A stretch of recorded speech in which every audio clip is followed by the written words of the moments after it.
The second topic we're going to get into today for our forward roll class is the mechanics behind the actual movement pattern. So we're going to break it down step by step, talking about how you should be forward rolling correctly so that you stay safe and can have the most fluid, successful roll possible. Okay, so let me show you real quick what a forward roll looks like.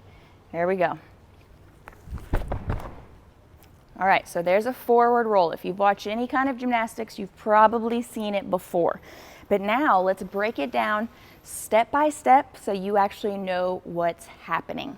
And keep in mind that as we're going through this section of the class, breaking it down into these really in-depth pieces, steps, is for those athletes who are brand new to rolling, brand new to gymnastics, or who just don't quite have an understanding of what should be happening to roll correctly, okay? So it's gonna seem like this roll is really slow and really segmented, but in reality, what we're doing is just making sure you fully understand all the mechanics, all the moving parts that go into rolling safely so that we can then learn it, understand it, and then eventually pick the speed back up, add some power in there, and turn the forward roll into a big, fun gymnastics skill, okay?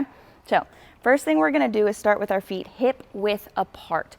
This is because especially as you're learning, you wanna make sure that if you go a little bit too powerful, you have too much rotation, you're always keeping yourself safe. So if you roll really fast the first time accidentally and you've got some space between your legs, guess what? You've created a safe space for your face as you go to sit up, okay? If athletes start out learning how to roll with their legs together, yes, you would think that it's really good form to practice, but we'll get into the form later. I don't want a new athlete keeping their legs together because if it's too powerful of a roll while they're learning, I definitely don't want that face or your nose to go right into your knees, okay? So feet apart, create space for your face. All right, here we go. Now, second step, we're gonna squat down to the ground. Hands are gonna come out in front of us. I'm gonna lift my hips and my booty up in the air here, and then I'm gonna walk my feet in as close to my hands as possible, okay? This position, this step right here is so important, but we're gonna get more in depth with it in the next section of the class when we talk about gravity and weight distribution. So just remember, keep in mind that this position is super important, okay? But bear with me for a few minutes. So after I've walked my feet in as close to my hands as possible, I'm gonna tuck my chin and stare at my belly button. Okay, this is gonna start to round the shoulders, round the upper back so that as I do begin to roll, it's a nice, fluid, smooth melt into the floor versus having a straight spine. My head is neutral and that just puts my head and my neck at risk for injury, right? We wanna get into a really tight tucked position.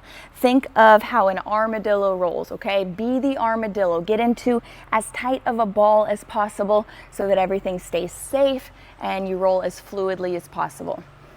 All right, so I've walked my feet in, I've tucked my chin, and now I'm going to initiate the roll by gradually, strictly bending my elbows here.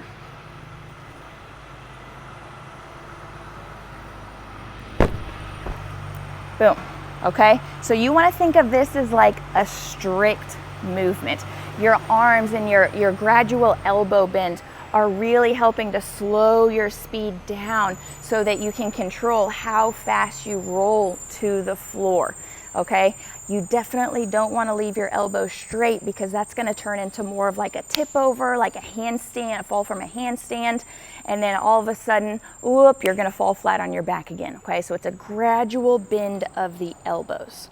Now what you also hopefully saw is that the only part of my head that came in contact with the ground was the very back, right?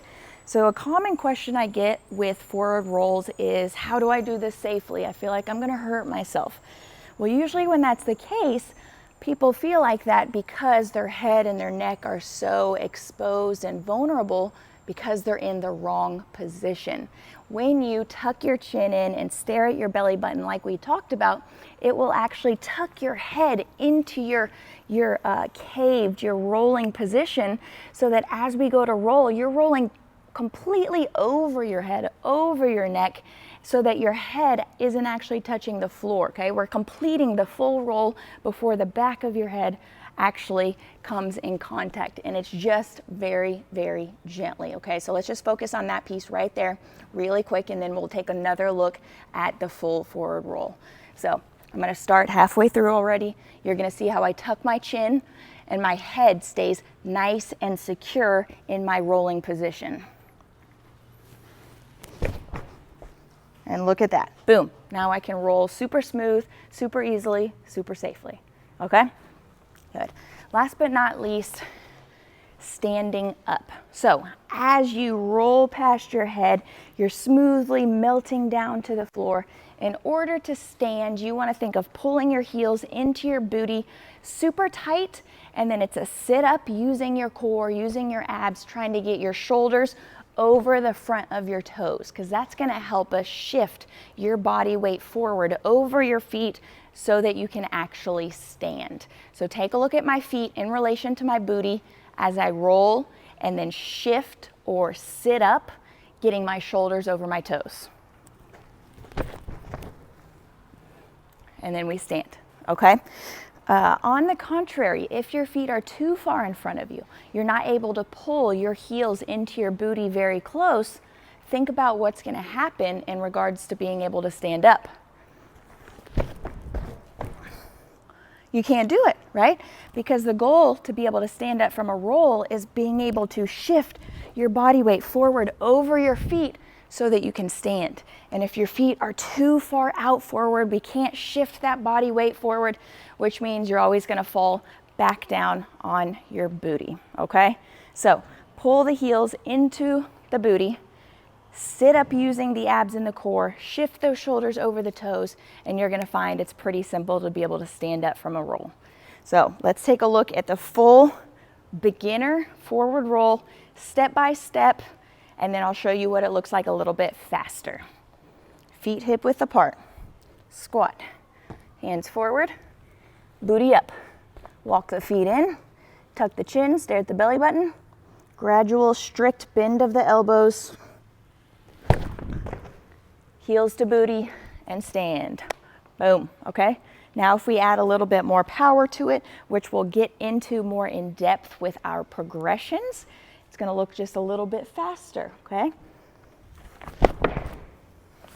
Boom, and it's a lot more fun. So it's worth it to learn how to forward roll correctly from the beginning so that we can add power and momentum and speed back into the equation and make sure you stay safe and be as successful as possible.